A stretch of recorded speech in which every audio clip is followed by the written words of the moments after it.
चलिए ध्यान दीजिएगा कि चैप्टर है आपका globalisation and the Indian economy, यानी कि वैश्वीकरण और भारतीय अर्थव्यवस्था।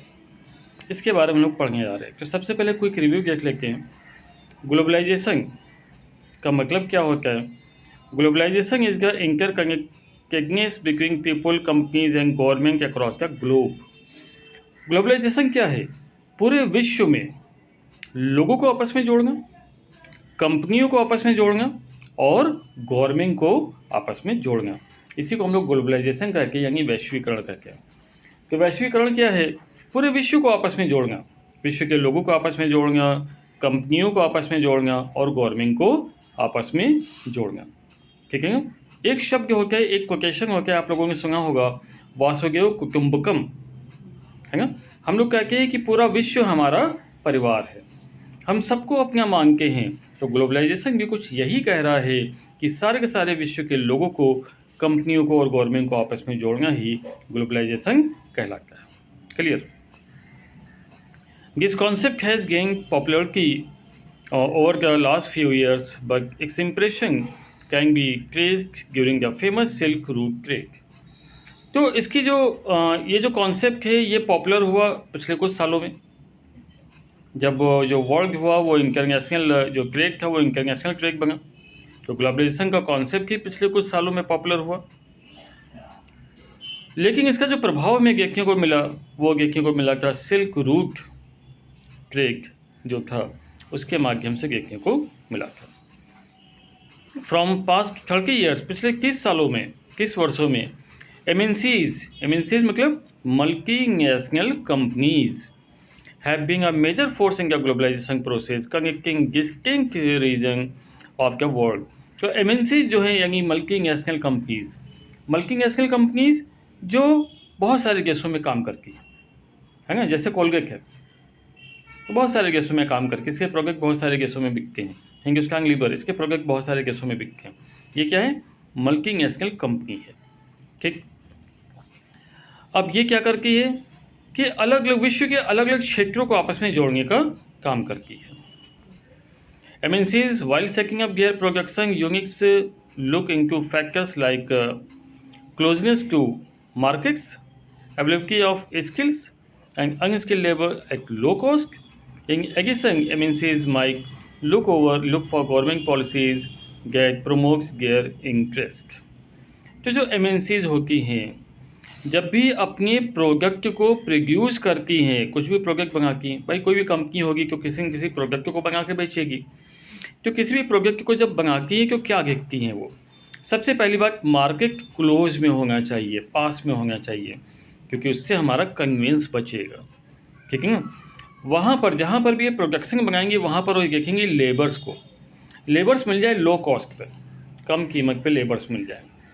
और इसके लिए वो देखती दो तरह के लेबर सर्च करती हैं, एक तो स्किल्ड और दूसरा अनस्किल्ड। स्किल्ड वो जो पढ़े लिखे होते हैं और अनस्किल्ड वो जिनमें काबिलियत नहीं होती है।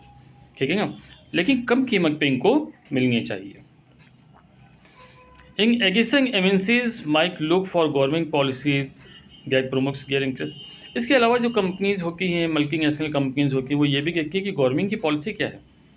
कहीं ऐसा क्यों नहीं कि गवर्नमेंट फॉरेन ट्रेड को बैन कर रही हो, ठीक है, तो उसी कंट्री में जाके काम करेंगे जहाँ पे गवर्नमेंट सपोर्टिव होगी। माइट मतलब हो सकता है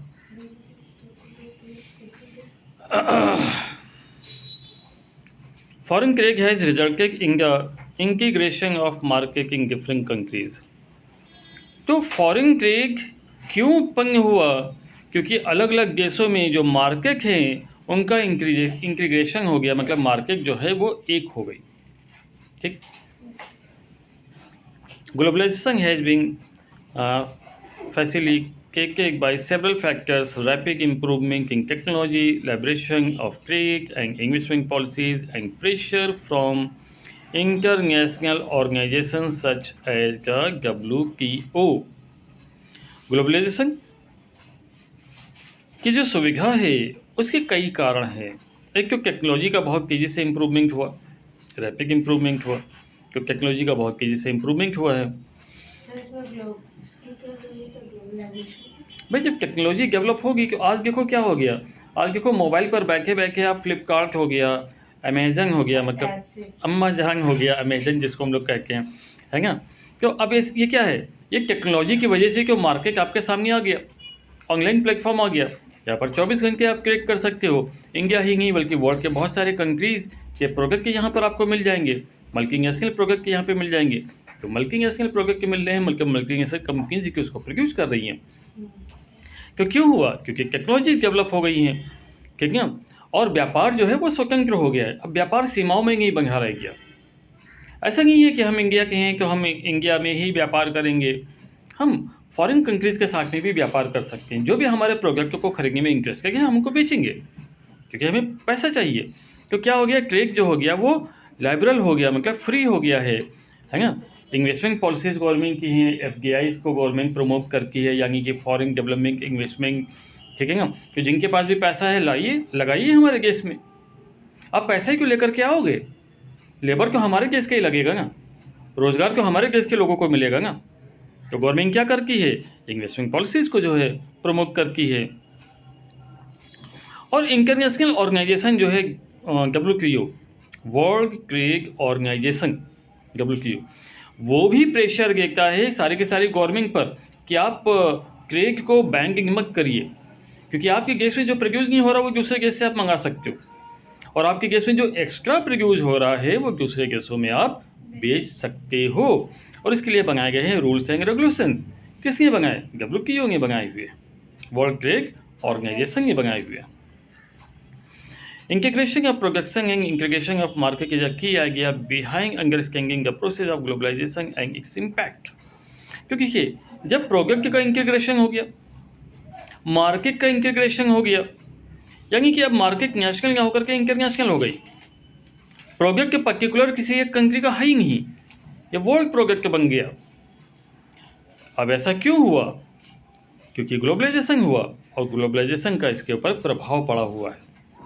Globalization and greater competition among producers, both local and foreign producers, has been of advantage to consumers. देखिए, कहते हैं कि कंपटीशन का सबसे बड़ा फायदा और सबसे सीधा फायदा किसको मिलता है, कंज्यूमर को मिलता है। तो जब ग्लोबलाइजेशन हुआ तो उसका प्रभाव कहाँ पर पड़ा, लोकल प्रोड्यूसर पे पड़ा, फॉरेन प्रोड्यूसर पे भी पड़ा, क्योंकि सबके ऊपर प्रेशर है। क्या प्रेशर है, पहली बात प्रोडक्ट जो बनाना है वो क्वालिटी प्रोडक्ट बनाना है, और दूसरा उसको कम कीमत पर बनाना है, उचित कीमत पर बनाना है। क्यों, बेनिफिट किसको मिल रहा है, फिर सीधे सीधे कंज्यूमर को बेनिफिट मिल रहा है।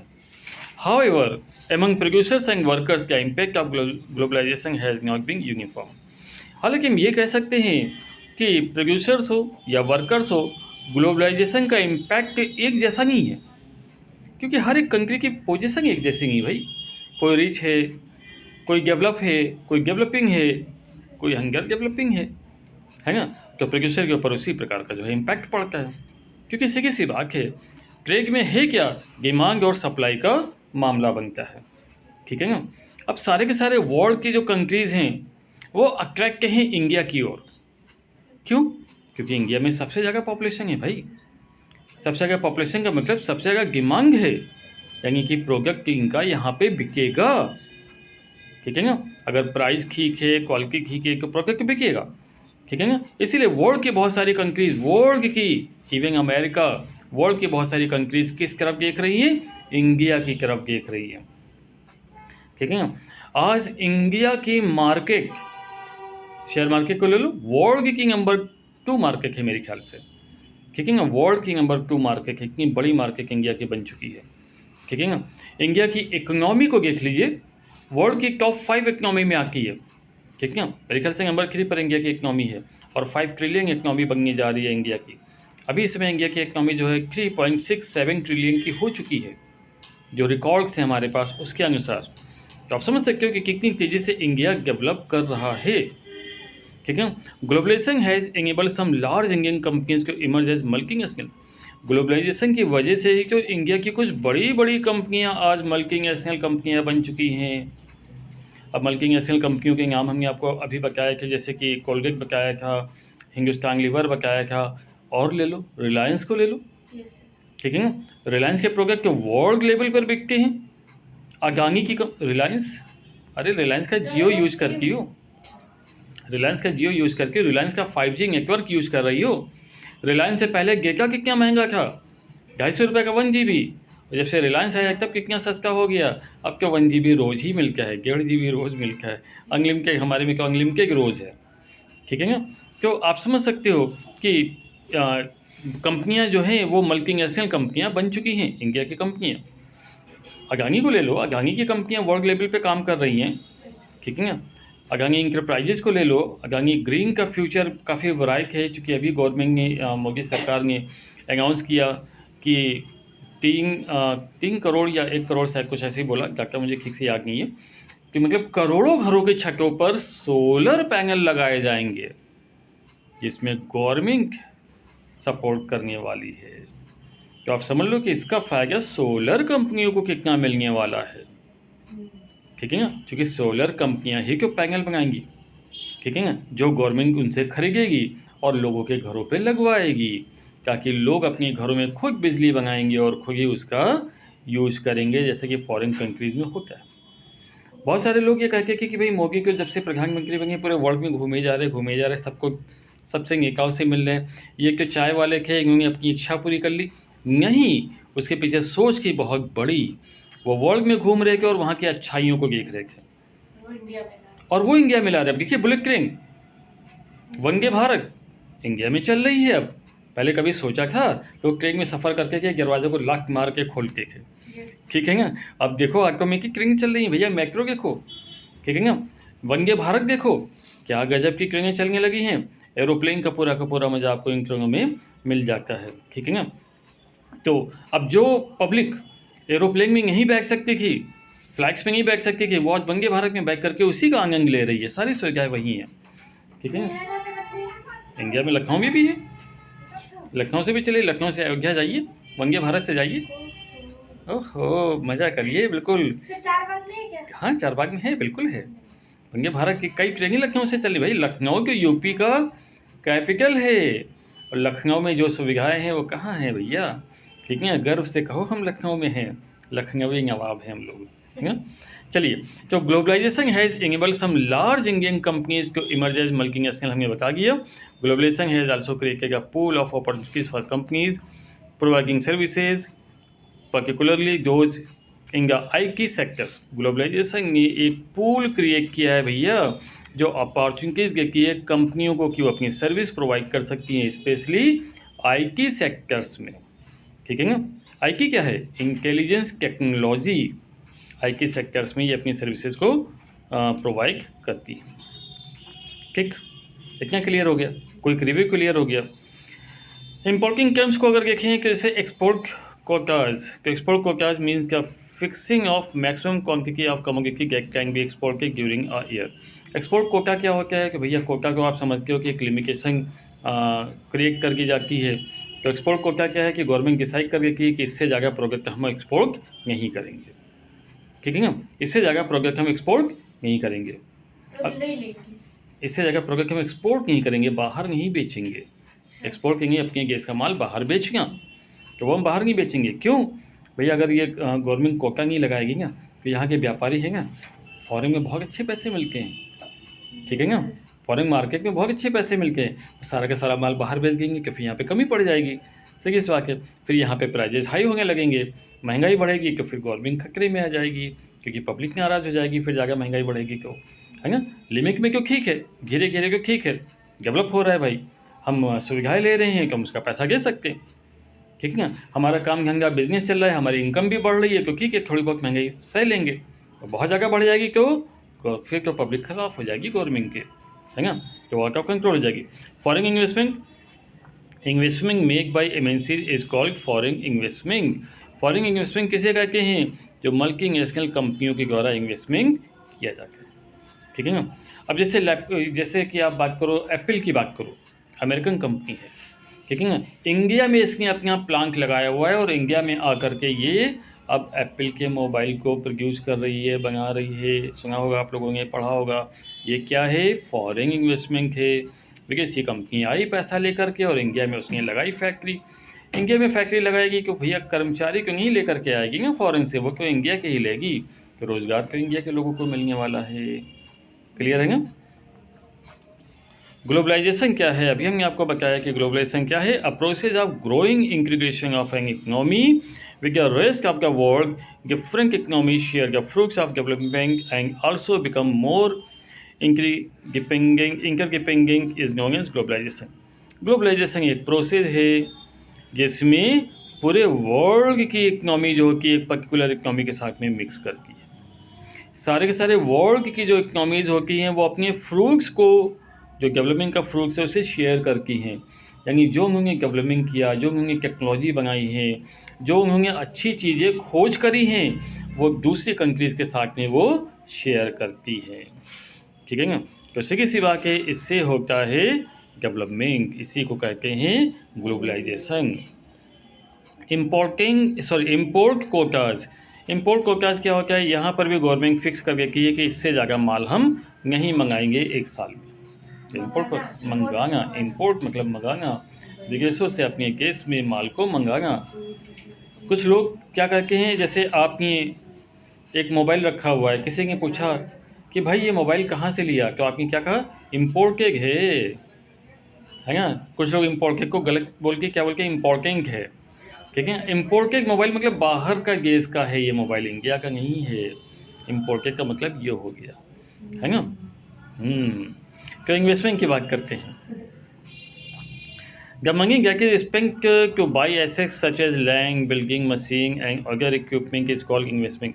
पैसा जो खर्च किया जाता है प्रॉपर्टी को खरीदने में, जैसे कि ज़मीन खरीदना हो गया, बिल्डिंग खरीदना हो गया, मशीन खरीदना हो गया, या दूसरे इक्विपमेंट्स जो होते हैं, टूल्स वगैरह, उनको खरीदना हो गया, उसी को हम लोग इन्वेस्टमेंट कहते हैं। लिबरलाइजेशन क्या होता है, इसका मतलब होता है an economic decision where by the control impose on production enterprises are losing and gradually remove. तो लिबरलाइजेशन क्या होता है कि भैया जो ट्रेड है ना, जो व्यापार है ना, उसके ऊपर से आप हटा दीजिए, जो लिमिटेशंस लगा रखी हैं उनको हटा दीजिए, रिमूव कर दीजिए, उसे कहते हैं लिबरलाइजेशन। ठीक है ना। लिबर्टी पूरी की पूरी, एमएनसीज के आज़ादी, आज़ादी, हाँ वही की बात है, लिबर्टी लिबरेशन एक ही शब्द है। एमएनसीज की बात करें कि एमएनसीज क्या है, मल्टीनेशनल कंपनीज, हमने आपको बताया, ठीक, जो एक से ज़्यादा कंट्रीज में करती हैं व्यापार। एमआरटीपीए क्या है, तो monopolies and restriction trade practices act, ये बनाया गया है, जो कि बताता है 1970 में बनाया गया था इसको, और ये बताता है कि जो है मोनोपोली जो है वो रिस्ट्रिक्टेड है। ऐसा कोई व्यापार नहीं जो केवल एक ही बंदा करेगा, कोई भी कर सकता है। ठीक, पहले इंडिया में जो रेलवेज था वो मोनोपोली था, केवल भारत सरकार ही रेलवे चलाती थी। अब मेट्रो चलने लगी है, प्राइवेट रेलवे है, ये प्राइवेटाइजेशन हो रहा है। क्या हो रहा है, प्राइवेटाइजेशन हो रहा है। प्राइवेटाइजेशन मीन्स हो क्या है, प्राइवेट सेक्टर्स को भी अपॉर्चुनिटीज़ मिलेंगी इंडस्ट्रीज़ में कि वो भी डेवलप कर सकती हैं, वो भी सर्विसेज दे सकती हैं, वो भी प्रोडक्ट्स दे सकती हैं गवर्नमेंट सेक्टर्स के साथ में, यानी कि पब्लिक सेक्टर्स के साथ। ठीक, अब देखो प्राइवेट बैंक में देखो कि ICICI, HDFC बैंक भी काम कर रहे हैं, कि गवर्नमेंट सेक्टर्स में देखो कि आपका SBI हो गया, बैंक ऑफ बड़ौदा, ये भी काम कर रहे हैं। मतलब प्राइवेट सेक्टर्स, गवर्नमेंट सेक्टर्स दोनों ही काम कर सकते हैं। वर्ल्ड ट्रेड ऑर्गेनाइजेशन यानी कि WTO, इसको सेटअप किया गया था 1995 में, MCQs में आता है, ठीक है ना।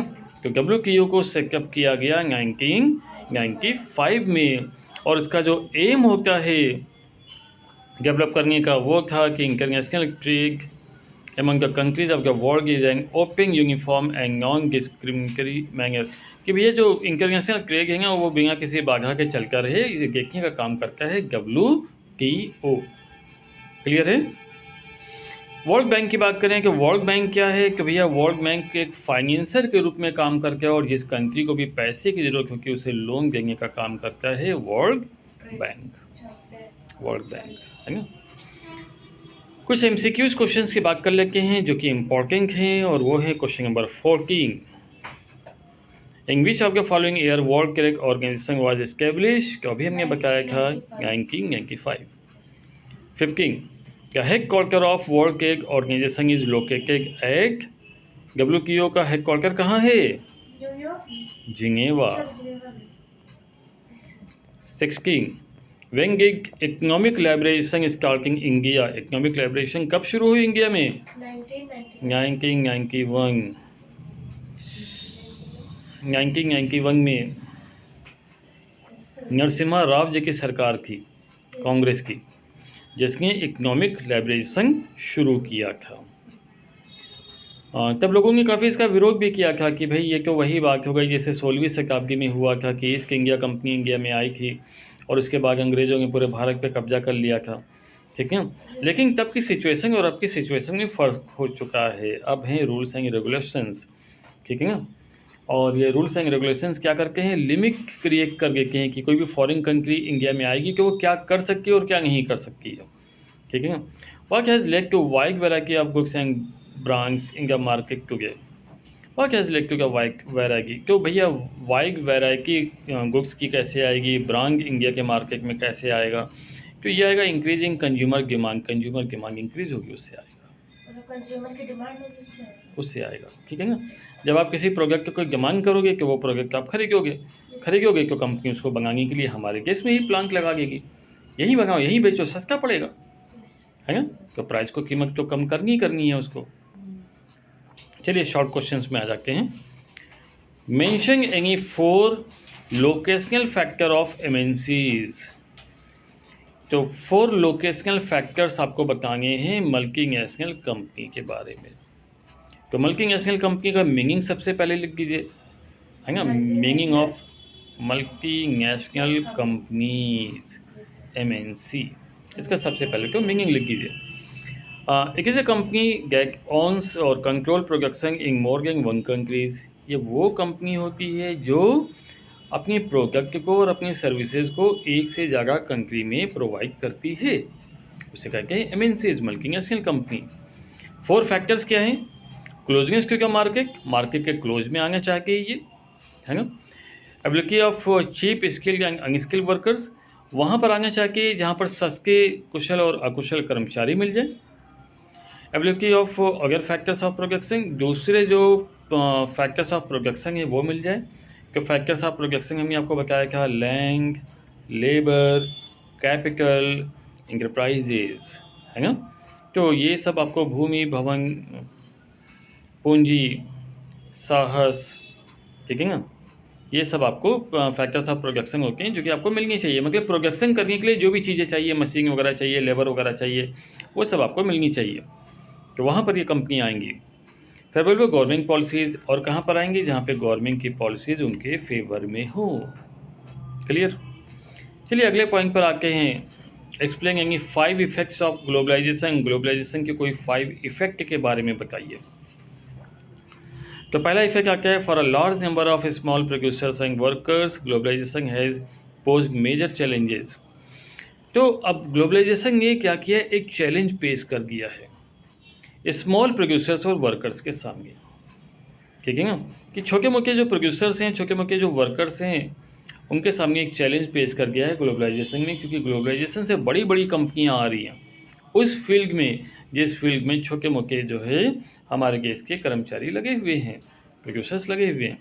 जैसे मोची, छोटे मोटे जूते बनाता है, और मोची शू मेकर, ठीक है ना, छोटे मोटे जूते वगैरह बनाता है और लोगों को बेचता है। पर अब तो बड़ी बड़ी कंपनियां आने लगी हैं, जैसे कैंपस वगैरह, फुटवेयर वगैरह, बड़ी बड़ी कंपनियां आने लगी हैं, है ना। बाटा हो गया, ठीक है, बहुत बड़ी कंपनी है, क्यों बाटा बहुत बड़ा मोची हो गया समझ लो, है ना, जो जिसकी पूरी चैन बना रखी है, जगह जगह पर अपनी शू स्टॉल्स लगा रखे हैं, यहाँ पर वो बेचता है। तो ऐसा भी छोटे मोटे जो शू मेकर्स हैं वो क्या हो गया, फिर उनका बिजनेस को इफेक्ट हो गया, क्योंकि अब लोग वहाँ से खरीदते नहीं हैं, चले जाते हैं बड़ी बड़ी शॉप पे खरीदने के लिए। Batteries, capacitors, plastics, toys, tyre, dairy products and vegetables oils are some example of industries where the small manufacturers have been hit hard due to competition. Battery बनाने का काम हो गया। अब बैटरी बनाने का काम कौन सी कंपनियां कर रही हैं? एक्साइड कंपनी कर रही है, अमर राजा कंपनी कर रही है ना, और भी छोटी मोटी कंपनियां हैं, पर ये दो मार्केट के बड़े लीडर हैं। अगर आपको अपने पैसे को तेज़ी से बढ़ाना है, लगाइए इन कंपनी में पैसा। अमर राजा बेकरी में लगाइए, एक्साइड बेकरी में लगाइए। देखिए आपका पैसा आने वाले कुछ सालों में बैंक के मुकाबले में 10 गुना बढ़ जाएगा। क्यों? वजह है इसकी, क्योंकि गवर्नमेंट प्रमोट कर रही है ईवी को, इलेक्ट्रिक व्हीकल्स को। और ईवी चलेगी कैसे? बैटरी से। तो किसको फ़ायदा होगा? बैटरी की कंपनियों को फ़ायदा होगा। सर पर ये बैटरी वाली जो स्कूटी है ना, वो दब भी रही है। तो उस दग रही है मतलब कि वहाँ पर देखो फॉस्फेट, जिनमें फॉस्फेट वाली बैटरी यूज की जा रही है कि वो दग रही हैं। तो नई टेक्नोलॉजी आ गई जो नहीं दगेगी, जो हीट नहीं करेगी। तो टेक्नोलॉजी तो चेंज होती रहती है, ठीक है ना। तो बैटरी वाली, वैसे कि मोबाइल भी दग जाते हैं, क्योंकि किसके पास मोबाइल नहीं, मुझे बताओ, है ना। कितने लोग तो बात कर रहे हैं कि चार्जिंग में लगा के बात कर रहे हैं कि ब्लास्ट हो गया, उनका कान उड़ गया। आपकी वीडियोज़ भी देखिए उसकी। तो क्या लोगों ने मोबाइल का यूज़ बंद कर दिया? नहीं, कंपनी ने तुरंत टेक्नोलॉजी को चेंज कर लिया, और जिसकी वजह से ब्लास्ट हो गई कि बैटरियाँ, वो केमिकल्स हटा दिए उसमें से, ठीक ना, और टेक्नोलॉजी इंप्रूव हो गई। सीधी सी बात है ना। स्कूटी चलाने से, मोटरसाइकिल चलाने से एक्सीडेंट होते हैं, क्योंकि लोगों ने बंद कर दिया लेना, नहीं बंद कर दिया ना। लोग सावधान हो जाके, एक बार गिरते हैं, चोट लगती है, समझ जाके कंट्रोल में स्पीक करके चलाते हैं, है ना। बड़ी बड़ी पावर बाइकें आ रही हैं, भूम भूम करके चलती हैं, ठीक है ना। तो क्या कंपनियों ने बनाना बंद कर दिया? कई लोग तो मर गए। पल्सर कंपनी देखो, पल्सर मोटरसाइकिल बना की है। जब हम अपनी मोटरसाइकिल लेने जा रहे थे आज से करीब 20 साल पहले, 2005 में, हाँ, अपनी मोटरसाइकिल जब हम लेने जा रहे थे, मेरे पापा से कहा मुझे मोटरसाइकिल लेनी है, पैसा हमने जोड़ लिया है, आप केवल साथ में चले, चलो हमको ले गयो चल के। तो पापा ने कहा ठीक है, कल चल के ले जाएंगे। मम्मी ने और कल चल के ले जाएंगे। पापा उस दिन ऑफिस में गए तो वहीं पे उनके ऑफिस में उनका कोई साथ में कर्मचारी काम करता था, उनके लड़का जिसको उन्होंने मोटरसाइकिल लेगी थी पल्सर की, वो लेकर के घुस गया ट्रक में, मर गया जाके। मर गया वो, ट्रक में घुस गया लेकर के, मर गया। भाई पल्सर पावर बाइक है, मर गया जाके वो। अब पापा ने मम्मी को बताया, मम्मी ने कहा कि पल्सर नहीं ले गएगा, हम पल्सर ही लेंगे जा रहे थे। मम्मी का पल्सर नहीं ले गएगा, छोटी मोटी मोटरसाइकिल ले जाएंगे जो भागे ही ना, ठीक है ना। तो पापा ने जो है सिक्की हंग्रेक लेगी, सबसे छोटी वाली जो भागती नहीं है, आराम से चल के रो धीरे धीरे, ठीक है ना। तो ये क्या है कि मतलब टेक्नोलॉजी को देखिए, टेक्नोलॉजी इंप्रूव हो जाती है, सावधानी से आपको यूज करना है, ठीक है ना। क्यों फक रही है? अब आप उसको बैटरी वाली है, अब आप उसको जो है थोड़ा सा चलाइए, थोड़ा सा रेस्ट भी कर लीजिए। अब 1-2 घंटे चला के उसके बाद रेस्ट किया लो, ठंडी हो जाए भाई, है ना। अब उसको 4-5 घंटे अब बैटरी वाली बाइक को लेकर के आप यहाँ से दिल्ली निकल गए, और वो भी रास्ते में रेस्ट भी नहीं लिया, भूम भूम जागे हुए उसको, तो हिट करेगी, सीधी सी बात है ना। अब थर्ड पॉइंट पे आ जाके, तो अपनी बैटरीज बताई, कैपेसिटर्स बताए, प्लास्टिक के सामान हो गए, टॉयज हो गए, टायर हो गए, डेयरी प्रोडक्ट्स यानी दूध वगैरह के हो गए। कैपेसिटर्स लिखा हुआ है, केमिस्टर्स नहीं लिखा है। कैपेसिटर्स ये वो होती है आईसी वगैरह जो कंपनी बनाती है, कैपेसिटर्स ये इलेक्ट्रिक व्हीकल्स में लगती हैं, कैपेसिटर्स लगते हैं, ठीक है। कंडेंसर जो आप टीवी वगैरह खोल के देखो कि उसमें कंडेंसर कैपेसिटर्स वगैरह लगे होते हैं, कंडेंसर्स होते हैं, आईसीज वगैरह होते हैं, हाँ वही, हाँ, ठीक है ना। क्योंकि कैपेसिटर के अंतर्गत ही आ जाके, मतलब एक समझ लो कि इक्विपमेंट्स हो जाते हैं एक तरह से इलेक्ट्रॉनिक व्हीकल्स के, ठीक है ना। टायर हो गए, टायर देखो कितना इंपॉर्टेंट रोल प्ले करता है, ठीक है। पॉपुलेशन बढ़ रही है, लोगों की इनकम बढ़ेगी, खासतौर पे गांव में लोगों की इनकम बढ़ रही, किसानों की इनकम बढ़ रही, सरकार से उनको काफ़ी पैसा मिल रहा है। तो लोगों की इनकम बढ़ेगी कि लोग कहाँ पैसा लगाएंगे? मोटरसाइकिल खरीदेंगे वो, कार खरीदेंगे वो, ट्रैक्टर खरीदेंगे वो, है ना। और इन सब में लगे होते हैं टायर। सीधे फ़ायदा किसको मिलने वाला है भैया? टायर कंपनी को फ़ायदा मिलने वाला है ना। तो अगर पैसा आपको अपना बहुत तेज़ी से बढ़ाना है, क्यों लगाइए अपोलो टायर्स में, सीएक टायर्स में। अपोलो टायर्स, सीएक टायर्स, ये कंपनियां हैं जो कि बहुत तेज़ी से बूम करेंगी। एमआरएफ का सीएक तो नहीं खरीद पाओगे, वो क्योंकि 1.5 लाख के आसपास का है ना। पर आप समझ लो कि आज अपोलो टायर्स हो गया, सीएक टायर्स हो गया, ये 500 से 1500 की रेंज में है, ये खरीद सकते हो आप। ये भी कभी 1.5 लाख रुपये का एक शेयर हो जाएगा, 100 शेयर लेके डाल कीजिए, करोड़पति बन जाओगे, ठीक है ना। सीधी सी बात है। तो अब ये हो गया। अब यहाँ पे कंपटीशन फेस करना पड़ रहा है, चूँकि फॉरेन की बहुत सारी कंट्रीज़ कि बहुत सारी कंपनियां आ रही हैं इंडिया में, बना रही हैं प्रोडक्ट्स को। वेजिटेबल सॉल्ट्स को ले लीजिए, वेजिटेबल ऑयल भैया, ये सब्जियों में जो डालने वाला ऑयल होता है, सरसों का तेल और दुनिया भर के तेल जो आते हैं, ये कंपनियां बना रही हैं। अब देखिए इस कंपनी में पतंजलि को देखिए, पतंजलि तो हर चीज में फेमस है। पतंजलि का आप शेयर्स लेके डाल कीजिए, आज 1500 के आसपास है, शेयर लेके डाल कीजिए, 100 शेयर लेके डाल कीजिए, आज 1500 के आसपास है। ये शेयर आने वाले समय में आपका इतनी तेज़ी से बढ़ेगा जितनी तेज़ी से बैंक में पैसा क्यों नहीं बढ़ने वाला, ठीक है ना। सीधी सी बात है, क्योंकि शेयर मार्केट जुआ किसके लिए है? जो सोचते हैं कि आज हमने खरीदा कल हमको पैसा मिल जाए। ऐसा थोड़ी ना होता है, एक दिन में कंपनी थोड़ी ना बढ़ जाती है, कंपनी को बढ़ने में टाइम लगता है। कंपनी को बढ़ने में टाइम लगेगा तो हमारे पैसे को बढ़ने में भी टाइम लगेगा, लेकिन बढ़ता बहुत तेज़ी से है। कंपनियां बड़ी बहुत तेज़ी से हो जाती हैं, ठीक है ना। छोटी कंपनियां बड़ी तेज़ी से बनती हैं, ठीक है ना। क्वालिटी है उसमें क्यों, बिल्कुल सही बात है, क्वालिटी है उसमें क्यों, इस बात का विशेष ध्यान रखना चाहिए। ये नहीं आपने 1 रुपये वाला चवंगी अठंगी वाला शेयर ले लिया और डूब गया वो, तो फिर परेशान हो गए, ठीक है। क्वालिटी देखना ज़रूरी है, और साथ ही साथ उसमें देशभक्ति भी हो। ऐसा ना हो कि आपने पेटीएम का शेयर ले लिया और मालूम पड़ा कि उसमें देशभक्ति नहीं हो, देश के कानून को नहीं मानता है, और कानून को नहीं मांगेगा तो हमारी गवर्नमेंट उसको बैन कर देगी और फिर उसमें पैसा डूब जाएगा, ठीक है ना। तो ये भी ध्यान रखना होता है कि कंपनी कैसी होनी चाहिए जिसमें देशभक्ति, जिस पर गवर्नमेंट की कृपा हो। पतंजलि ले लो, बाबा रामदेव की कंपनी, गवर्नमेंट की कृपा है भैया उसके ऊपर, ठीक है ना। हाँ, बन गया आदमी, और आप सभी को पता है कि मोदी सरकार फिर से आने वाली है, ठीक है ना, 100% आने वाली है।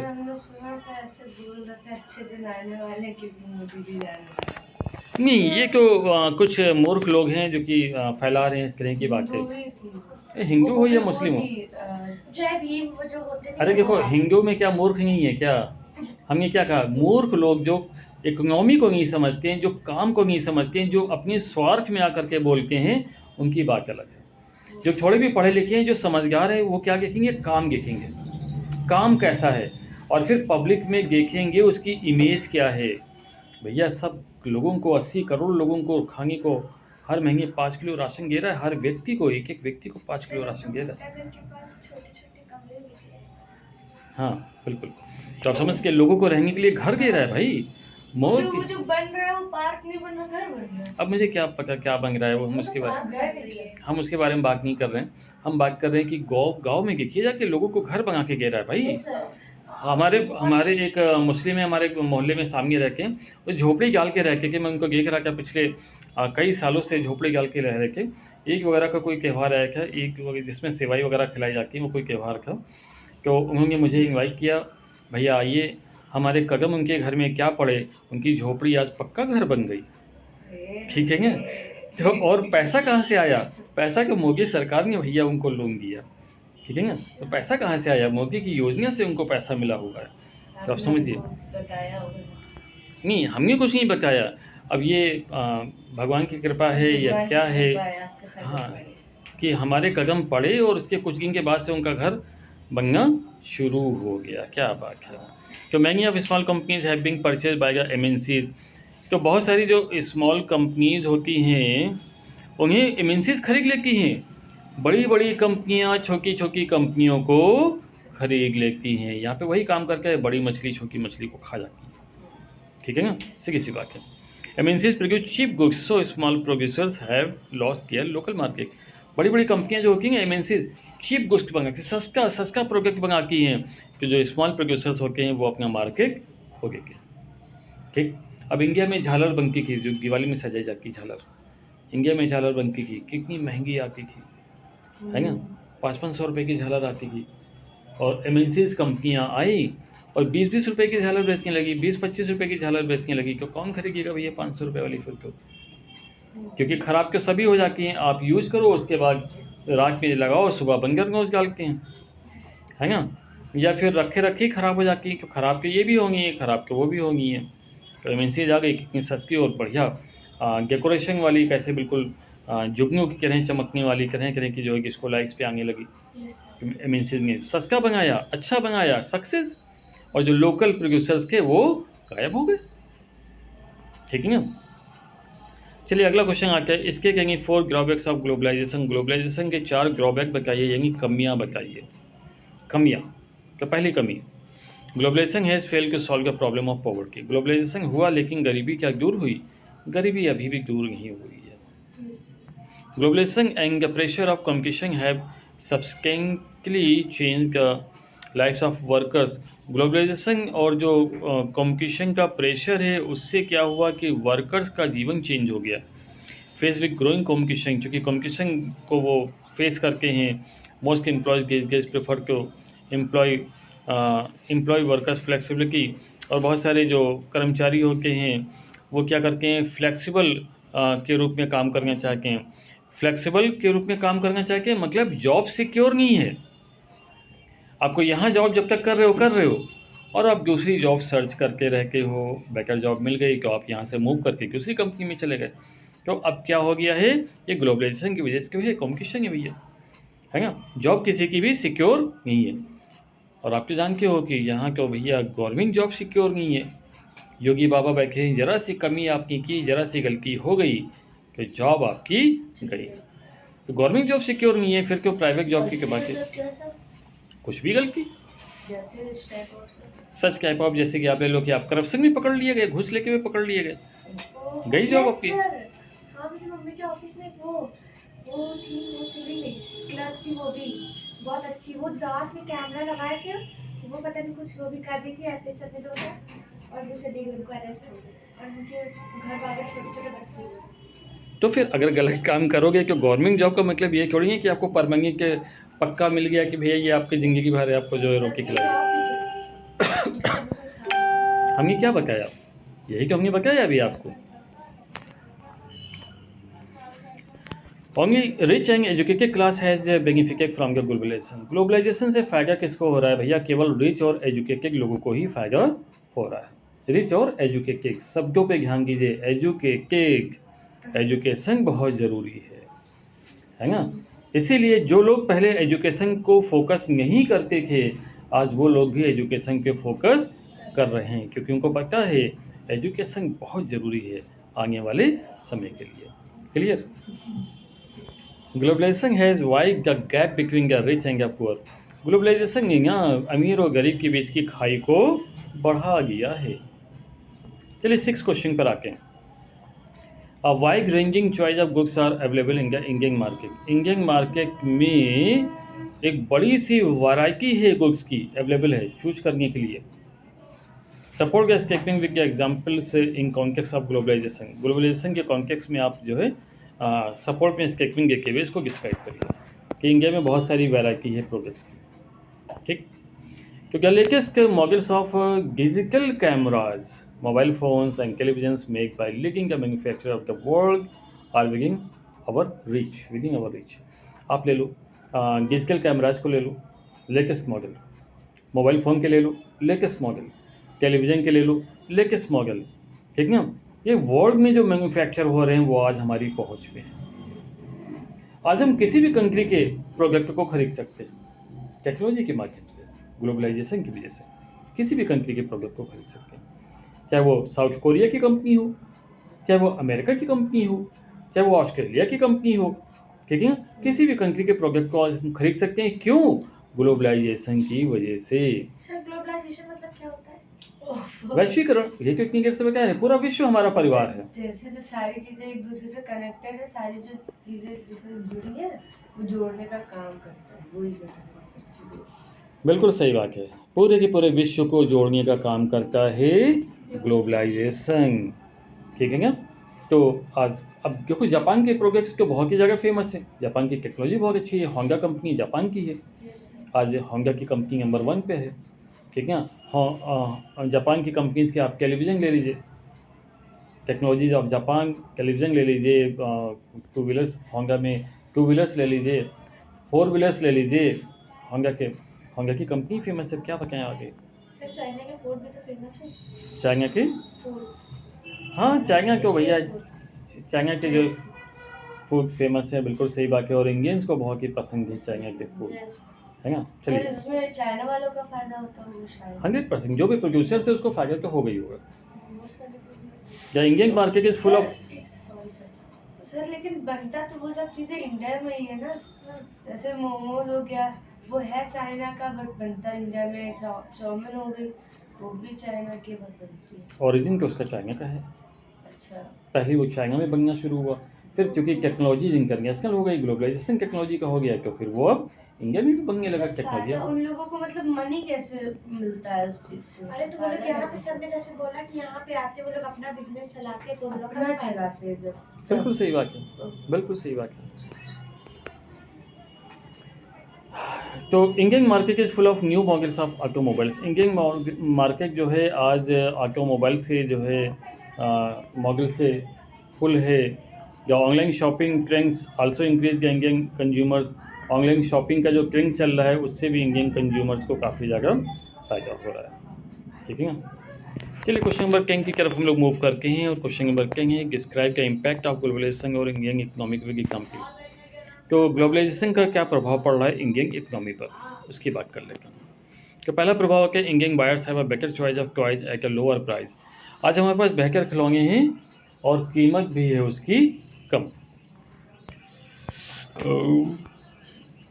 For the Chinese toys market this provide an opportunity to extend business.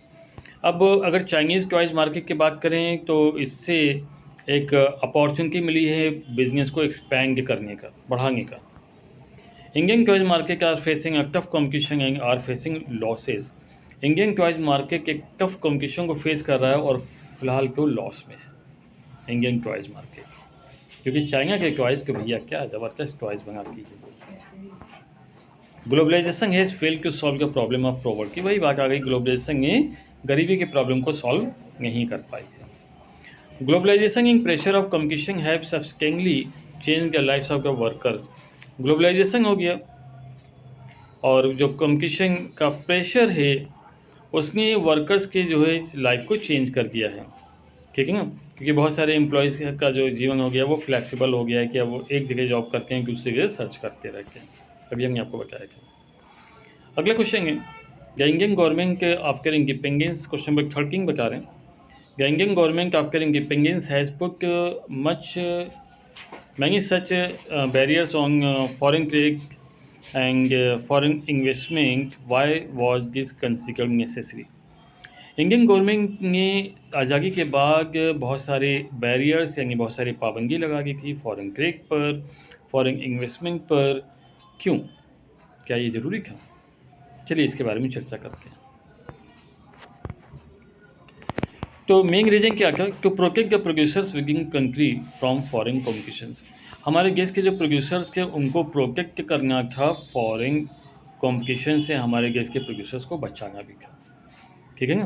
क्योंकि industries were just coming up in the 1950s and 1960s। तो 1950 और 60s में हमारे देश की जो कंपनियां थी वो बिल्कुल आनी शुरू हुई थी, and the competition from import industries would not have allowed these industries to come up. और अगर इम्पोर्ट करते हम लोग तो फिर क्या होता है कि ये जो कंपनीज हैं, जो इंडस्ट्रीज़ हैं, ये डेवलप नहीं हो पाती है ना। So India allowed import of only essential items such as machinery, fertiliser. तो इंडिया ने अलाउ किया केवल जो ज़रूरी चीज़ें हैं, मशीनरी और फर्टिलाइजर्स, वही इम्पोर्ट होंगे, और जो हमारे देश में बनता है वो नहीं मंगाया जाएगा, ठीक। ये किया। दूसरा क्या है कि इस्टेब्लिश बेसिक इंडस्ट्रीज़, जो बेसिक इंडस्ट्रीज़ थी उसको डेवलप करना था इंडिया को, है ना। Some restrictions were levied to provide boost to basic industries like iron, steel and coal extra. तो कुछ बेसिक इंडस्ट्रीज थी हमारे केस में, जैसे कि आयरन हो गया, स्टील हो गया, कोल हो गया, इनको डेवलप करना था। Around 1991 government felt that it was a proper time for Indian producers to face competition and improve quality of products in the comparison of to foreign producers. लेकिन 1991 में जो भारत सरकार की उसने ये महसूस किया कि अब हमारे देश की जो इंडस्ट्रीज़ हैं वो काफ़ी डेवलप हो चुकी हैं और अब वो वर्ल्ड के कंपटीशन को फेस कर सकती हैं, इसलिए उन्होंने जो है क्या किया, बैरियर्स को हटा दिया। To check flow of goods, government can use trade barriers to increase और decrease foreign trade and to decide what kind of goods and how much of each should come into country. Government ने जो है barriers को use किए थे, कभी increase किया, कभी डिक्रीज़ किया फॉरेन ट्रेड को, क्योंकि गवर्नमेंट ये डिसाइड करना चाहती थी और चेक करना चाहती थी कि कितनी रिक्वायरमेंट है गवर्नमेंट में, कंट्री में हमारे कितनी रिक्वायरमेंट है। चलिए अगले क्वेश्चन पर आते हैं, क्वेश्चन नंबर ये 14। जो सेकंड वाला टॉपिक था वो फिर से बता दीजिए। To establish. Basic industries. Government क्या करना चाहती थी, हमारे देश में जो बेसिक इंडस्ट्रीज हैं जैसे कि आयरन हो गया, स्टील हो गया, कोल हो गया, उसको डेवलप करना चाहती थी, इसीलिए उसने बैरियर्स लगा दिए थे। इन चीज़ों का इम्पोर्ट नहीं होगा, ये चीज़ें हमारे देश में ही बनाई जाएंगी।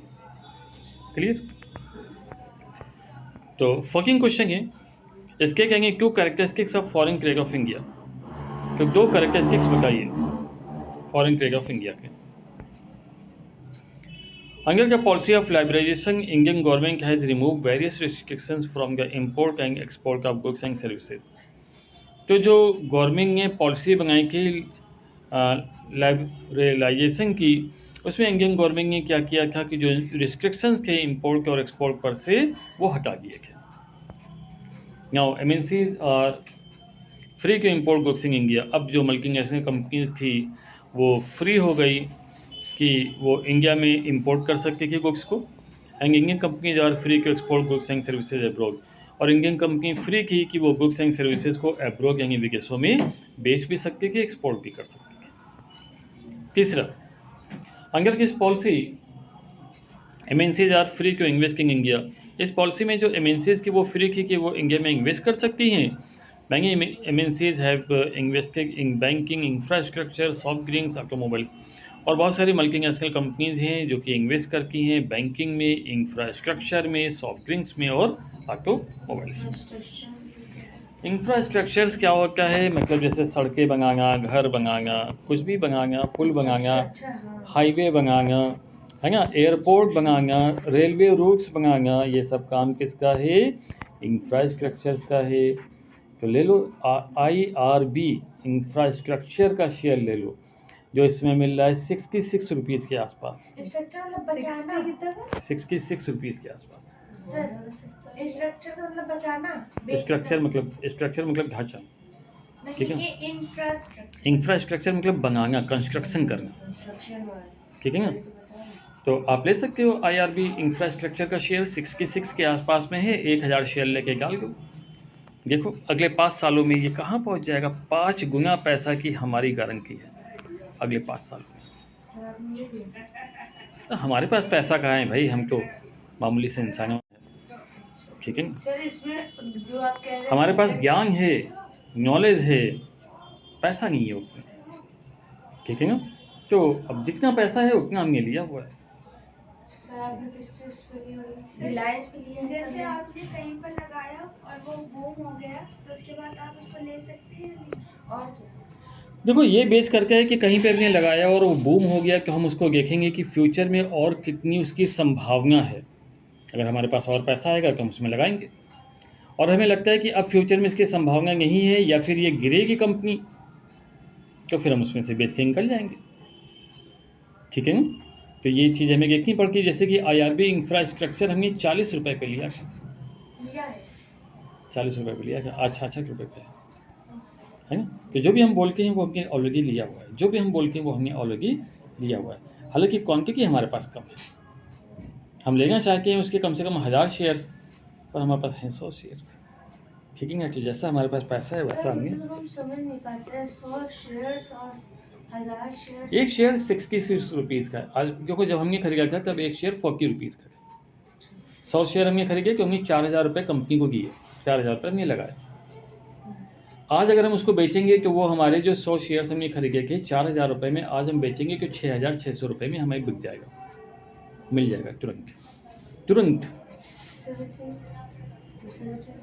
वो ऑनलाइन मार्केट है, बाज़ार में सब्जी खरीदने जाते हो ना, बहुत सारे सब्जी वाले हैं, किसी से भी खरीद लो, और बहुत सारे खरीदने वाले हैं, कोई भी खरीद लेगा। तुरंत लोग खरीदने को तैयार रहते हैं। भैया ये प्रॉपर्टी नहीं है, ज़मीन नहीं है कि बेचने के लिए कस्टमर ढूंढ रहे हो, खरीदते समय महंगा खरीद रहे हो, बेचते समय महंगा पौंगा बेच रहे हो। हमारे पास ज़मीन भी है जिसकी वैल्यू करीब 50 लाख के आसपास की है, सर इतनी जल्दी जमीन का रेट बढ़ रहा है, अभी 2-3 महीने पर वो बिकती नहीं है जल्दी। सर अरे बहुत बिकती है। हमारी बिकवा दो, सर बता दीजिए 3000 स्क्वायर फीट है हमारे पास। कहाँ पे है सर? बिल्कुल रोड के करीब है, बिल्कुल जमा सकते हैं माटी पुलिस चौकी के सामने। सर आप आ सकते हैं।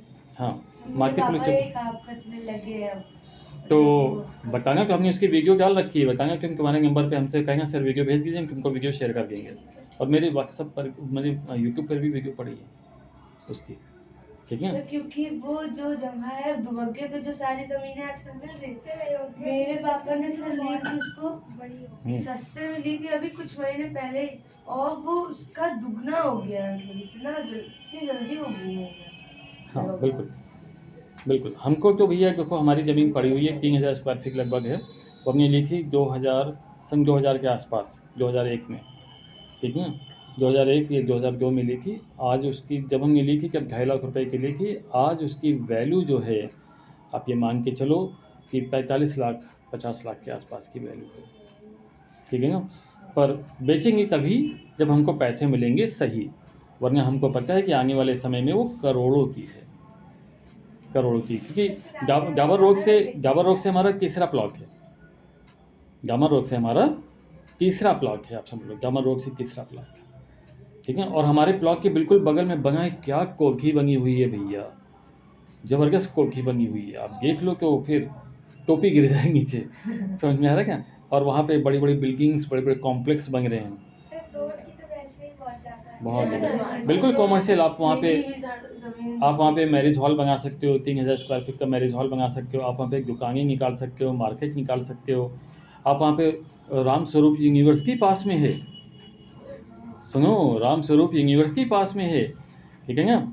आप उस पर रूम्स बना करके रेंट पे दे सकते हो। टाटा की फैक्ट्री पास में है, जो मेरी जमीन बहुत है, डिमांड है उसके वहाँ पे बाद रेंट भी की। वो बन रहा है यूनिटी का कुछ, हाँ, यूनिटी कॉलेज वहाँ पे पास कॉलेज में बन रहा है। है ना। तो चलिए अगले क्वेश्चन पर आते हैं। और question number 16, globalisation will continue in future, can you imagine what the world would be like 20 years from now. Globalisation will continue in future, future में भी ये कंटिन्यू रहेगा। क्या आप सोच सकते हो कि world would be like 20 years from now, कि ये जो वर्ल्ड होगा ना आज से 20 साल के बाद कैसा होगा, क्या आप सोच सकते हो। चलिए अब देखते हैं कि इन्होंने क्या लिखा। सर कौन सा वाला बताया? 16। तो after 20 years world would undergo a positive change which will possess the following features. आने वाले 20 सालों में जो वर्ल्ड होगा वो पॉजिटिव चेंज वहाँ पर होंगे, और बहुत सारे फीचर्स जो होंगे वो उसमें इंक्लूड हो जाएंगे। जैसे कि हेल्थ कम्युनिकेशन हो जाएगा, हेल्दी कम्युनिकेशन हो जाएगा, हेल्दी कम्युनिकेशन में कम्युनिकेशन बहुत अच्छा होगा। इम्प्रूव प्रोडक्टिव एफिशिएंसी, प्रोडक्ट को प्रोड्यूस करने की जो सुविधाएं हैं वो बढ़ेंगी। Increase volume of output, volume बढ़ेगा, आउटपुट का मतलब ज़्यादा मात्रा में प्रोडक्शन होगा। इनकम एंड एम्प्लॉयमेंट, आय भी बढ़ेगी, रोजगार भी बढ़ेगा। बेटर लिविंग स्टैंडर्ड, लोगों का जो लिविंग स्टैंडर्ड होगा वो भी बढ़ेगा। ग्रेटर एबिलिटी ऑफ इंफॉर्मेशन, सूचनाओं की सुविधाएं बढ़ेंगी। मॉडर्न टेक्नोलॉजी बढ़ेगी। गैरेजिंग फॉर गिस ऑप्टिमिज्म और फेवरेबल फैक्टर्स फॉर ग्लोबलाइजेशन। और इसलिए हम कह सकते हैं कि ग्लोबलाइजेशन के लिए जो फैक्टर्स हैं बहुत ही जगह फेवरेबल हैं। क्यों? पहला, ability of human resources both quantity wise and quality wise. देखिए ह्यूमन रिसोर्सेज बढ़ेंगे, जनसंख्या बढ़ेगी ना, पॉपुलेशन बढ़ेगी ना, तो ह्यूमन रिसोर्सेज भी बढ़ेंगे। दोनों तरीके के, एक क्वांटिटी वाइज संख्या में, दूसरा क्वालिटी वाइज, क्वालिटी भी बढ़ेगी क्योंकि अब आने वाली जनरेशन पढ़ी लिखी होने वाली है ना। दूसरा, broad resources and industrial base of major countries, resources बढ़ेंगे है ना बहुत सारी कंट्रीज में। तीसरा, ग्रोइंग इंटरप्रेन्योरशिप, और जो इंटरप्रेन्योरशिप है मतलब क्या कहते हैं उसको, जो एडमिनिस्ट्रेशन है वो बढ़ेगा है ना। जो बिजनेस आपका है वो बढ़ेगा, बिजनेस समझ लो, बिजनेस, ठीक है। एंटरप्रेन्योर क्या होता है, बिजनेसमैन होता है, ठीक। तो बिजनेस आपका बढ़ेगा। ग्रोइंग डोमेस्टिक मार्केट भी बढ़ेगा। डोमेस्टिक मार्केट क्या? हमारा घरेलू मार्केट, आसपास का मार्केट वो भी बढ़ेगा। पालतू होता है वैसे, जैसे छोटी मोटी घरेलू दुकानें, मार्केट, पालतू मतलब घरेलू, पालतू पशु होते हैं मतलब घरेलू पशु जो घरों में पाले जाते हैं। चलिए आते हैं 17 पर।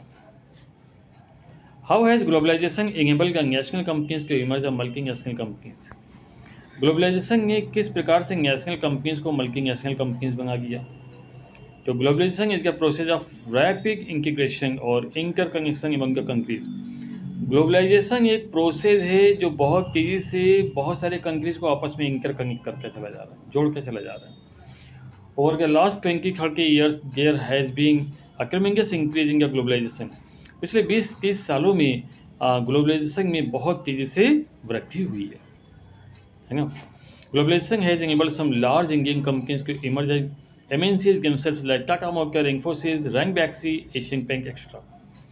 तो ग्लोबलाइजेशन की वजह से कुछ बड़ी कंपनियां, बड़ी इंडियन कंपनियां, ध्यान से सुनिएगा, बड़ी इंडियन कंपनियां आज MNCs बन चुकी हैं, जैसे टाटा मोटर। टाटा मोटर हमने कई बार बोला है, टाटा मोटर के शेयर ले लो, आज 900 रुपये के आसपास है, 900 से भी कम है, कल 9,000 रुपये भी नहीं मिलेगा, ढूंढते रह जाओगे, चैलेंज के साथ कह रहे हैं आपको, ठीक है ना। टाटा मोटर आज 900 से भी कम है, कल 9,000 रुपये भी नहीं मिलेगा, ठीक है ना, ये दिमाग में बसा लो। तो टाटा मोटर क्या है, इंटरनेशनल कंपनीज बन चुकी है, ठीक है ना। और क्या है, इन्फोसिस, भैया टेक्नोलॉजी पे काम करके इन्फोसिस, रैंबैक्सी, एशियन पेंट, को कितना महंगा पेंट है एशियन पेंट, ठीक। Globalization has also created a new opportunities for company providing service, particularly those involve IT, information technology, for example call centers। तो ये जो ग्लोबलाइजेशन है ना, इसने नई अपॉर्चुनिटीज़ क्रिएट की हैं जो सर्विस प्रोवाइडर्स हैं, जैसे कि IT, इंफॉर्मेशन टेक्नोलॉजी वगैरह, कॉल सेंटर्स वगैरह यहाँ पे खोले जाते हैं, जैसे हम लोग बैक ऑफिस कहते हैं। क्वेश्चन नंबर 18 पर आते हैं। How has technology stimulated the globalisation process. Technology ने कैसे ग्लोबलाइजेशन की बढ़ा गया, ग्लोबलाइजेशन प्रोसेस को बढ़ा गया, स्टिमुलेट कर गया, मतलब बूम कर गया। फॉर द पास्ट 50 years several improvement in transportation technology has been made. पिछले 50 ईयर्स में, 50 सालों में बहुत सारे इम्प्रूवमेंट हुए हैं ट्रांसफॉर्मेशन टेक्नोलॉजी में, ट्रांसपोर्टेशन टेक्नोलॉजी में। It has help in the faster delivery of goods across long distance at lower cost. अब इससे क्या हो गया कि गुड्स की जो डिलीवरी है ना बहुत तेज़ हो गई और लोअर कॉस्ट पे हो गई भैया, लोअर कॉस्ट पे बहुत तेज़ हो गई है ना। अब ये गुड्स की डिलीवरी से याद आया एक नाम, एक कंपनी जो काम करती है उसका नाम है जोमेटो। जोमेटो क्या कंपनी है भैया, क्या फ्यूचर है इसका, सोचो आप लोग आज पढ़ाई कर रहे हो इंटर की, कल आप लोग BBA करोगे, MBA करोगे, निकल जाओगे बाहर काम करने के लिए, नोएडा वगैरह, बेंगलोर वगैरह चले जाओगे, पुणे वगैरह चले जाओगे। अब वहाँ पे क्या करोगे जा करके, है ना। नहीं, वहाँ पे क्या करोगे, अब वहाँ पे आप कोई बड़ी कंपनी में काम करोगे, कहीं मैनेजर वगैरह कुछ बनोगे जा करके, पर वहाँ पे आप अकेले रहोगे तो खाना थोड़ी आप पका के खाओगे, जोमेटो से ऑर्डर करोगे। जैसे मेरा साला है, क्या करते हैं, जोमेटो से ऑर्डर करके पका के थोड़ी खाएं, ठीक है ना, बढ़िया बढ़िया खाना खाते हैं मस्त, ठीक है। अच्छा होता है पिज्जा। देखिए क्वेश्चन हमारा है कि how has technology stimulated the globalisation process, explain with example. Technology ने यानी तकनीकी ने किस प्रकार से ग्लोबलाइजेशन प्रोसेस को बूस्ट कर दिया है, टेक्नोलॉजी ने किस प्रकार से ग्लोबलाइजेशन प्रोसेस को बूस्ट कर दिया। ग्लोबलाइजेशन हमने बताया कि अभी वैश्वीकरण यानी कि पूरे विश्व में जो अब व्यापार हो रहा है, पूरे विश्व में व्यापार हो रहा है, कि उसे किस प्रकार से टेक्नोलॉजी ने बूस्ट किया, ये हमें बताना है।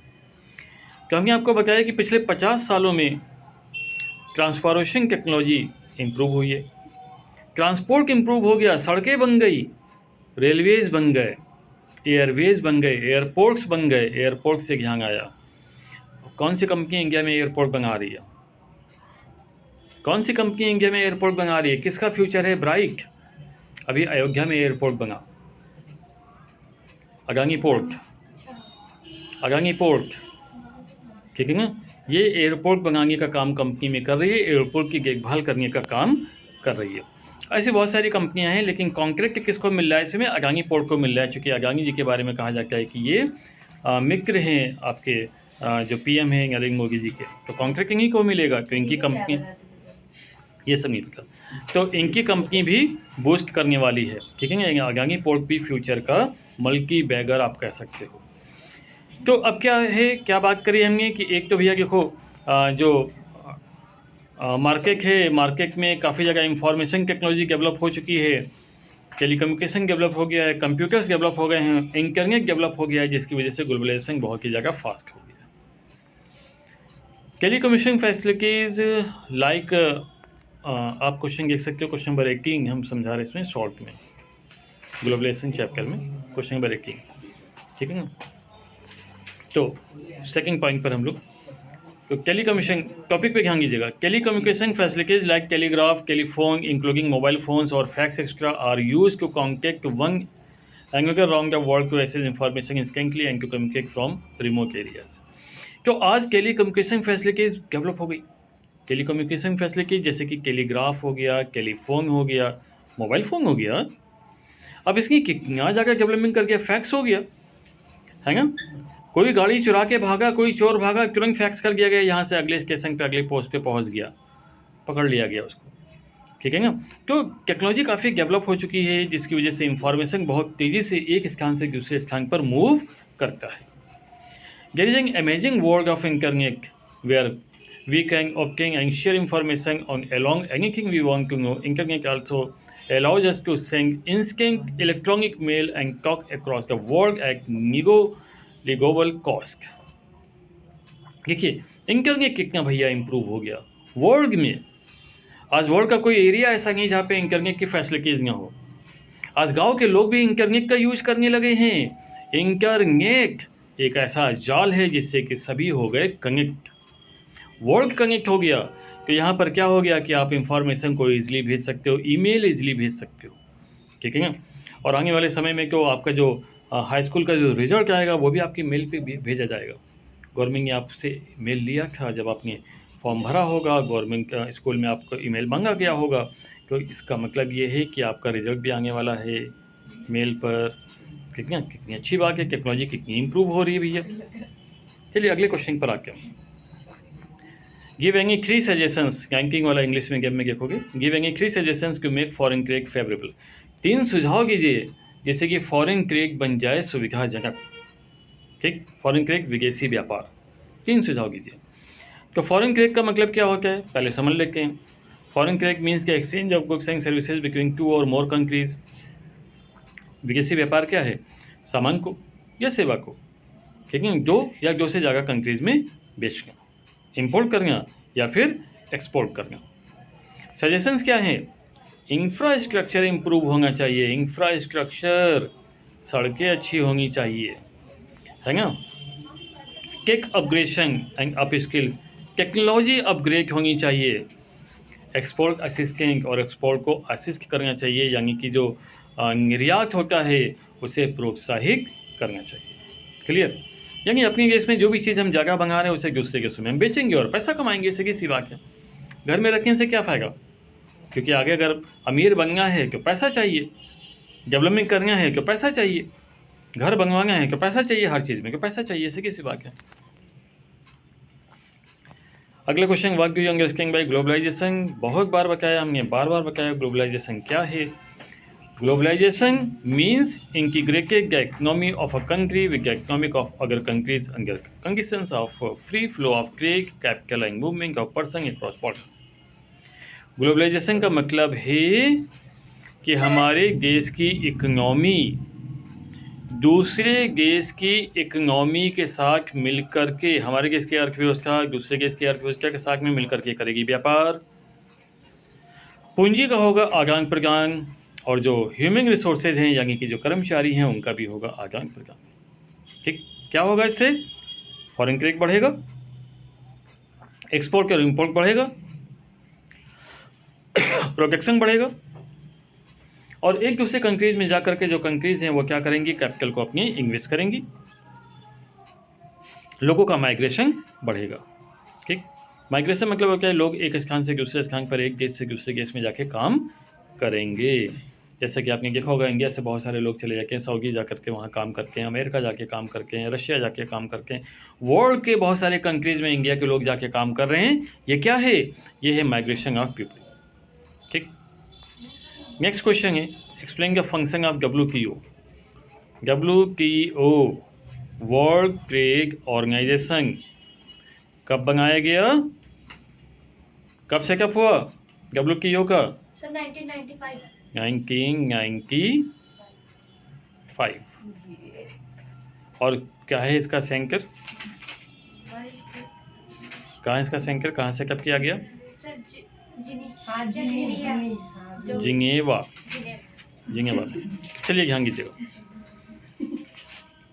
तो world trade organisation is an international organisation, ये एक इंटरनेशनल ऑर्गेनाइजेशन है।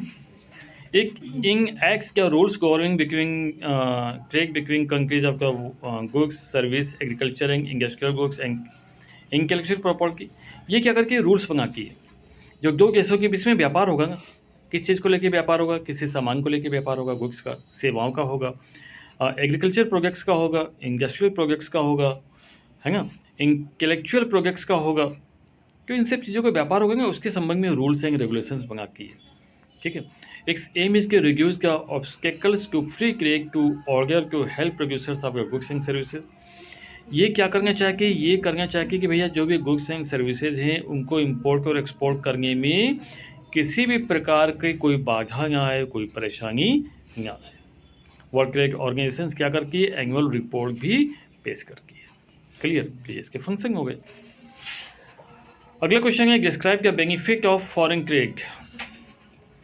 इंग्लिश में क्या मैं क्योंकि क्वेश्चन है, describe the benefits of foreign trade. तो फॉरेन ट्रेड के बेनिफिट्स क्या हैं, अगर इसकी बात करें कि पहला बेनिफिट आता है कि ये प्रोड्यूसर्स के लिए क्रिएट करता है अपॉर्चुनिटी को, प्रोड्यूसर्स के लिए क्रिएट करके अपॉर्चुनिटी को।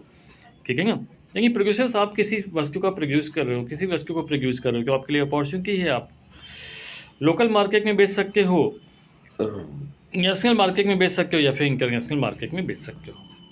Producer can sell their products not only in the market located in the country but also can complete in market located in other countries of the world। वही बात लिखी गई, producer अपने product को अपनी देश की कंट्री में, अपनी देश के मार्केट में भी बेच सकते हैं और फॉरेन की मार्केट में भी बेच सकते हैं। Similarly, for the buyer, import of goods produced in another country is one way of expanding the choice of goods beyond what is domestically produced। जो बायर्स हैं, खरीदने वाले, वो इंपोर्ट कर सकते हैं गुड्स को, प्रोड्यूस कर सकते हैं और उसे दूसरे देश में एक्सपोर्ट कर सकते हैं। देखिए कितनी अच्छी बात है। जैसे कि रॉ डायमंड, कच्चा डायमंड, कच्चा हीरा हमारा इंडिया इंपोर्ट करता है, फिर उसको तैयार करता है, उसकी कटिंग वगैरह करता है, उसको तैयार करता है, फिर वर्ल्ड में एक्सपोर्ट करता है भैया, वर्ल्ड में एक्सपोर्ट करता है। डायमंड्स का वर्ल्ड में नंबर 1 प्रोड्यूसर है इंडिया। ठीक है ना, आप समझ सकते हो। आप सभी लोग बहुत ध्यान से देखिएगा और बहुत ही मैनर्स में बैठिएगा, क्योंकि ये कंटिन्यू रिकॉर्डिंग चल रही है और कैमरा कभी इधर और कभी उधर होता रहता है, ध्यान दीजिएगा। ठीक है ना, तो ये गलत हरकत में मत आइएगा बिल्कुल भी, बस सावधान रहिए। लॉन्ग क्वेश्चन पे आते हैं। How does foreign trade play an important role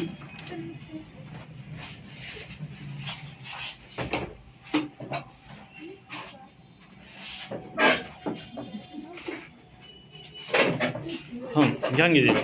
how does foreign trade play an important role in integrating the market across the countries, explain.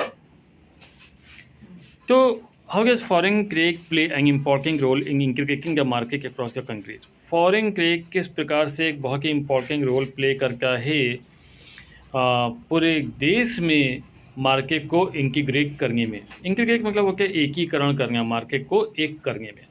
ठीक है ना, तो चलिए बात करते हैं इसके बारे में। तो following are the main role of foreign trade. Foreign trade के जो रोल हैं वो इस प्रकार से हैं। पहला आता है main channel for connecting countries, ये कंट्रीज़ को कनेक्ट करने का मेन चैनल बनाता है। Since a time immemorial foreign trade has been the main channel connecting countries and the markets. तो जब से फॉरेन ट्रेड आया है, ये क्या करता है, एक चैनल बन गया है बहुत सारे देशों की मार्केट को एक करने का। तो पहला पॉइंट क्या है, एक्सपेंशन ऑफ लोकल मार्केट। ये लोकल मार्केट को एक्सपैंड करता है, यानी बढ़ाता है। ठीक है ना, क्योंकि फॉरेन ट्रेड ने क्या किया है, अपॉर्चुनिटी क्रिएट कर दिया है प्रोड्यूसर्स के लिए कि वो ज़्यादा मात्रा में प्रोडक्ट को प्रोड्यूस कर सकते हैं और सेल कर सकते हैं, न केवल अपने देश के मार्केट में बल्कि विदेशों के मार्केट में भी। ठीक, अगला पॉइंट है better choice for the buyers. Buyers के लिए एक बेटर चॉइस सामने आती है, क्योंकि बायर्स के पास क्या है, बायर्स के सामने क्या है, फ़ायदा सिर्फ एक को होता है और वो होता है कंज्यूमर्स, क्योंकि कंपटीशन बढ़ता है मार्केट में, ठीक है ना। हम भी प्रोडक्ट बना रहे हैं, आप भी प्रोडक्ट बना रहे हो, आप भी प्रोडक्ट बना रहे हो, आप भी प्रोडक्ट बना रहे हो, सब लोग प्रोड्यूसर हैं। तो प्रोडक्ट किसका बिकेगा फिर? प्रोडक्ट उसका बिकेगा जो अच्छी क्वालिटी का होगा, जिसका प्राइस भी कम होगा। तो फ़ायदा किसको होने वाला है? बायर्स को होने वाला है। क्यों? चॉइस हो गई उसके पास, इतने सारे लोग प्रोड्यूसर्स हैं, तो चॉइस हो गई प्रोडक्ट को प्रोड्यूस करने की, ठीक है। जिसका अच्छा होगा वो बिकेगा।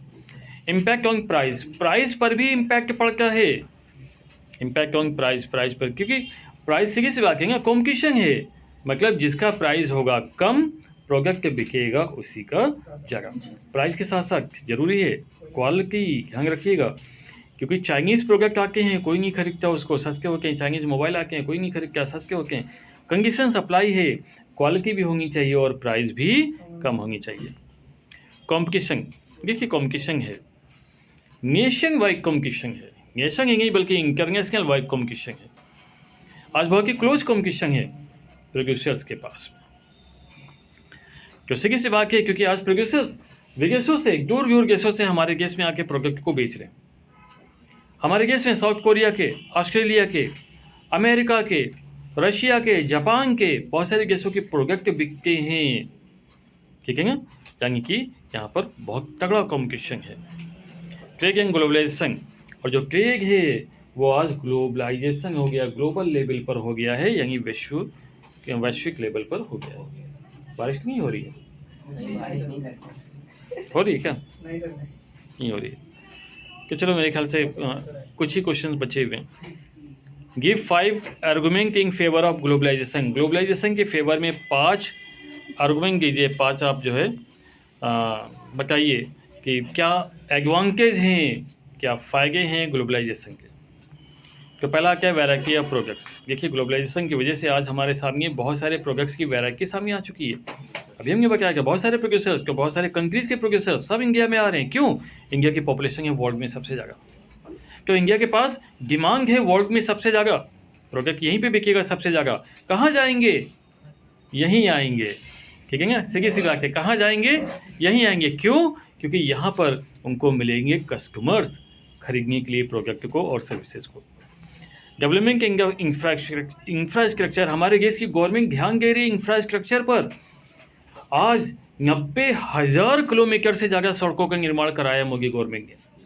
90,000 किलोमीटर से ज़्यादा रोड का कंस्ट्रक्शन करा गया, बताइए, ठीक है ना। एक तो इंफ्रास्ट्रक्चर पे गवर्नमेंट ध्यान दे रही, कि जब रोड डेवलप होगी तो प्रोडक्ट एक स्थान से दूसरे स्थान पर आसानी से पहुंचेगा, प्रोडक्ट को प्रोड्यूस करना हो जाएगा आसान। आज हमारे देश में टेक्नोलॉजी बहुत ज़्यादा, जो हम लोग कहते हैं कम्युनिकेशन फैसिलिटीज़ बहुत ज़्यादा इम्प्रूव हैं। आज हर एक के पास में मोबाइल है, सबके पास एक पर्टिकुलर मोबाइल नंबर है, यानी गवर्नमेंट के पास, कंपनी के पास डेटा है कंज्यूमर तक पहुंचने के लिए। Boost to foreign direct investment, अब गवर्नमेंट क्या कर रही है? FDI, फॉरेन डायरेक्ट इन्वेस्टमेंट को बूस्ट कर रही है, ठीक है ना।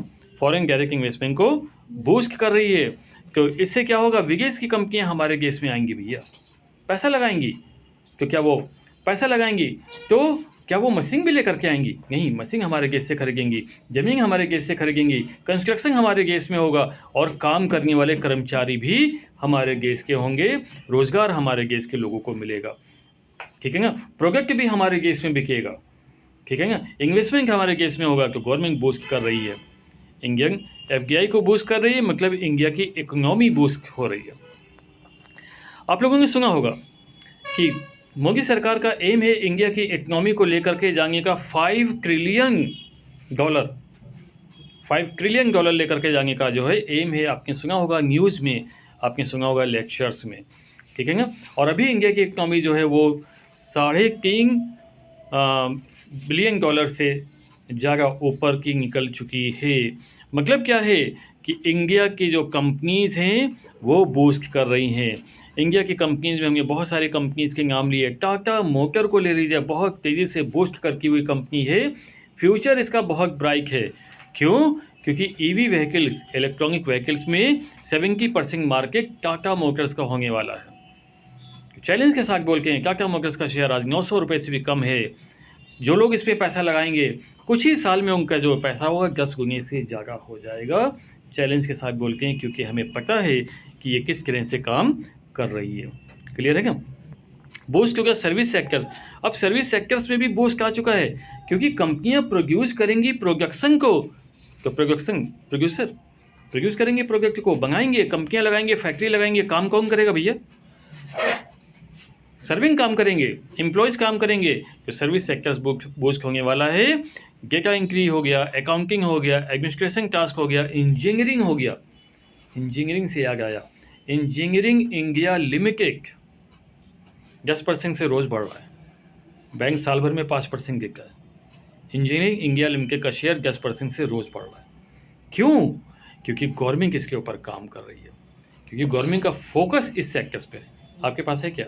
नहीं, अच्छा, इसके ऊपर काम कर रही है। गवर्नमेंट किसके ऊपर काम कर रही है? इंजीनियरिंग के ऊपर काम कर रही है। तो अगला टॉपिक हमारा आता है, और अगला क्वेश्चन है हमारा, कौन सा क्वेश्चन है? 14 throw light on impact of globalisation in India. बिल्कुल सही बात है। तो शॉर्ट में इसको समझा चुके हैं, एक बार फिर से समझा के आप लोगों को। The term globalization refers to the integration of the economy of nation with the world economy. It is multi-faced aspect। क्यों हमने क्या बताया? ग्लोबलाइजेशन क्या है? पूरे वर्ल्ड की इकोनॉमी जब एक साथ आके काम करती है, कि उससे हम लोग बोलते हैं ग्लोबलाइजेशन। ये रिजल्ट हो क्या है? जहाँ पर मल्टी नेशनल स्ट्रेटजी, जो कि बहुत सारे देशों की अलग अलग प्लानिंग्स होती हैं, सारे देश मिल करके सेम प्लानिंग पे काम करते हैं। इम्पैक्ट ऑफ ग्लोबलाइजेशन इन क्या भारत पे प्रभाव पड़ता है? पहली बात तो ये है कि सारे के सारे प्रोड्यूसर साथ में आ जाके, विदेशों के भी प्रोड्यूसर्स और हमारे देश के भी प्रोड्यूसर, लोकल भी हैं और फॉरेनर भी हैं, सभी साथ में मिलकर के प्रोडक्ट को प्रोड्यूस करके। एडवांटेज किसका है? सीधा कंज्यूमर का है, कंज्यूमर राजा है, ठीक है ना? कंज्यूमर को एडवांटेज है। ग्रेट चॉइस है कंज्यूमर के पास में, वैरायटी ऑफ प्रोडक्ट्स है जिनको वो प्रोड्यूस कर सकता है, लोअर कॉस्ट पे मिलेंगे, हाई क्वालिटी का प्रोडक्ट मिलेगा। क्योंकि फॉरेन इन्वेस्टमेंट हुआ इंक्रीज, कॉम्पिटिशन भी हो गया इंक्रीज, चूँकि कॉम्पिटिशन हो गया हमारे देश की कंपनी और विदेशी कंपनियों के बीच में, टॉप क्लास का कॉम्पिटिशन हो जाता है, ठीक है। प्रोडक्ट्स जो होता है, प्रोडक्शन वो स्टैंडर्ड का हो जाता है। आज बहुत सारी जो ग्लोबलाइजेशन है, इसी वजह से बहुत सारी इंडिया की कंपनियां बन गई हैं मल्टी नेशनल कंपनियां। टाटा मोटर ले लो, मल्टी नेशनल कंपनी है, इंडिया की कंपनी है, मल्टी नेशनल कंपनी है। आज न्यू अपॉर्चुनिटीज़ क्रिएट हो चुकी हैं इंफॉर्मेशन टेक्नोलॉजी में। रिलायंस को ले लो, रिलायंस का जो डेटा है, जियो है ना, पूरे वर्ल्ड में भैया क्रिएट करता है, रिलाइजेशन इंटरनेशनल कंपनी है, ठीक। चलिए आते हैं अगले क्वेश्चन पर। What is globalisation? बार बार पूछा जा रहा है वही कि ग्लोबलाइजेशन है क्या, और बहुत बार बताया अब तक तो आपको रख चुका होगा।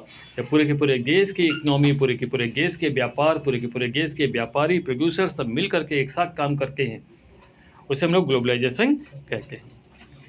क्या इम्पैक्ट पड़ता है इसका, क्या प्रभाव पड़ता है, कौन से फैक्टर्स हैं? तो पहला क्या होता है कि भैया इससे फॉरेन क्रेज बढ़ता है, इंपोर्ट बढ़ता है, एक्सपोर्ट बढ़ता है, टेक्नोलॉजीज़ का जो होता है वो इंटरचेंज होता है। हाँ, ट्रांसफॉर्मेशन बहुत तेज़ी से बढ़ रहा है हमारे देश में, कम्युनिकेशन टेक्नोलॉजी बहुत तेज़ी से बढ़ रही है, व्यापार के ऊपर से हटा दिए गए हैं रिस्ट्रिक्शंस, यानी जो लिमिटेशंस लगे हुए कि पहले कि हम ये माल मंगाएंगे नहीं बाहर से, कि हम बेचेंगे नहीं बाहर को, वो हटा दिए गए है ना। सुना होगा आप लोगों ने कि grammatic improvement in transformation technology, transformation technology में बहुत तेज़ी से हुआ है इम्प्रूवमेंट। एक देश दूसरे देश के कॉन्टेक्ट में बहुत ही कम समय में आ जाता है, ठीक है ना। उसका मेन कारण है आईटी, है ना।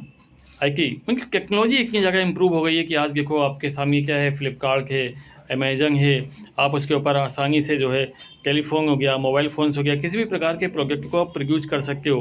कंप्यूटर और इंटरनेट के कारण ये जो व्यापार हो गया है, ये नेशनल से बढ़ करके इंटरनेशनल हो गया है, ठीक है ना। सारी की सारी बाधाएं भी जो हैं वो हटा दी गई है। 16 question, what you understand bye foreign trade? Foreign trade से आप क्या समझते हो? तो फॉरेन ट्रेड आपको मालूम है कि जब दो देशों के बीच में व्यापार होता है, यानी हमारे देश का व्यापार किसी फॉरेन कंट्रीज़ के साथ में होता है, तो उससे हम लोग फॉरेन ट्रेड कहते हैं। एडवांटेज क्या है? अपॉर्चुनिटीज़ क्रिएट होती हैं प्रोड्यूसर्स के लिए, और हमारे डोमेस्टिक प्रोड्यूसर्स के लिए भी, इंटरनेशनल प्रोड्यूसर्स के लिए भी, चूँकि जो मार्केट होती है वो नेशनल से बढ़ कर के हो जाती है इंटरनेशनल, जहाँ पे लोग अपने प्रोडक्ट को सेल कर सकते हैं और परचेज भी कर सकते हैं। कॉम्पिटिशन को फेस करते हैं, कॉम्पिटिशन होता है फेयर, जो बायर्स होते हैं वो प्रोडक्ट को इंपोर्ट कर सकते हैं, प्रोड्यूसर्स होते हैं वो प्रोडक्ट को एक्सपोर्ट कर सकते हैं। क्लियर? तो ये चैप्टर हो गया